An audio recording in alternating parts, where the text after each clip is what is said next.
Friends, आज के जो हमारा टॉपिक है वो है which is more dangerous, AC और डीसी। अर्थात एसी और डीसी में से कौन सा ज़्यादा खतरनाक साबित होता है, मतलब झटका ज़्यादा कौन सा लगता है, एसी में से और डीसी में से कौन सा ज़्यादा खतरनाक होता है हमारा। तो पहले हम लोग बात कर लेते हैं जो एसी को, जो हम लोग जो देखने में क्या है, देखने में कौन सा टाइप एसी है, किस टाइप का, उसका ग्राफ क्या है, वो प्रथम बात कर लेते हैं, प्रथम इसको देख लेते हैं। तो पहले हम लोग ये जो ग्राफ है,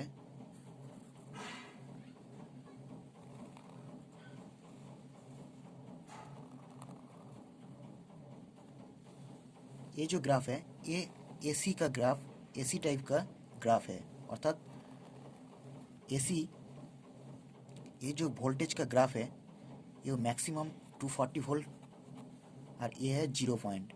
अर्थात एसी जो ग्राफ है ये काफ़ी ऊपर नीचे होता रहता है, मतलब काफ़ी 240 मैक्सिमम वोल्ट, फिर 0, फिर -240, फिर 0, फिर 240।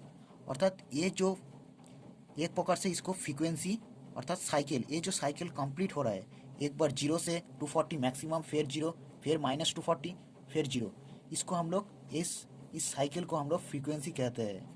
ये जो फ्रीक्वेंसी है ये सिर्फ एसी के अंदर में,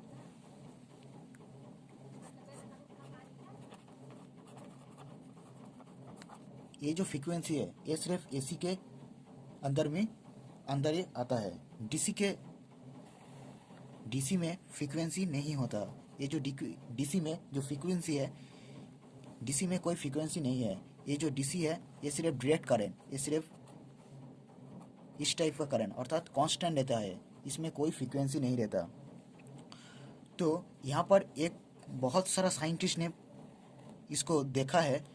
जो हम लोग जो ह्यूमन का जो बॉडी है, ये जो ह्यूमन का जो बॉडी है, इसको ह्यूमन बॉडी का जो इम्पीडेंस है, इम्पीडेंस मीन्स ह्यूमन बॉडी के अंदर जो रेजिस्टेंस और कैपेसिटेंस है, अर्थात हालांकि कोई फिजिकली कोई रेजिस्टेंस और कैपेसिटेंस नहीं रहता है ह्यूमन बॉडी के अंदर। ह्यूमन बॉडी के अंदर जो चमड़ी है, जो ऑर्गन्स है, वही ऑर्गन्स और चमड़ी और अदर्स पार्ट्स वही क्या करते हैं, इम्पीडेंस का अर्थात रेजिस्टेंस और कैपेसिटेंस का काम करता है। अर्थात रोकने में, अर्थात कोई भी एक इसको ह्यूमन बॉडी का इम्पीडेंस, ह्यूमन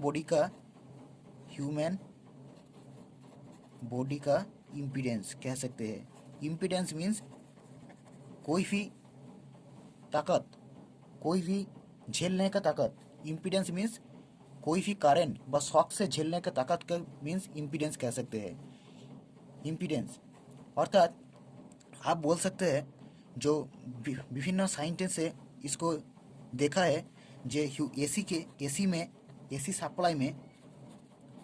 एसी सप्लाई में हमारा जो ह्यूमन बॉडी है, तो 40 वोल्ट और 6 मिली एम्पियर तक करंट को झेल सकते हैं।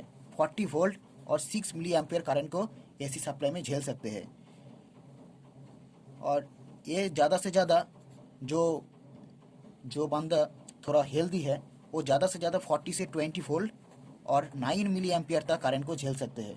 लेकिन तो हम डीसी सप्लाई में बात करें तो डीसी सप्लाई में ह्यूमन बॉडी 45 वोल्ट एवं 20 मिली एम्पियर तक करंट को झेल सकते हैं।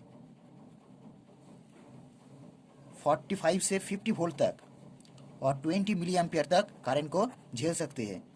बिकॉज एयर रीजन ही ऐसा है, कारण एसी सप्लाई में हम लोग का फ्रीक्वेंसी रहता है, जो फ्रीक्वेंसी कभी कांस्टेंट नहीं रहता, कभी ऊपर नीचे होता रहता है। इसका कारण क्या होता है, इसको तो झेलने झटका ज़्यादा लगता है फ्रीक्वेंसी रहने के कारण।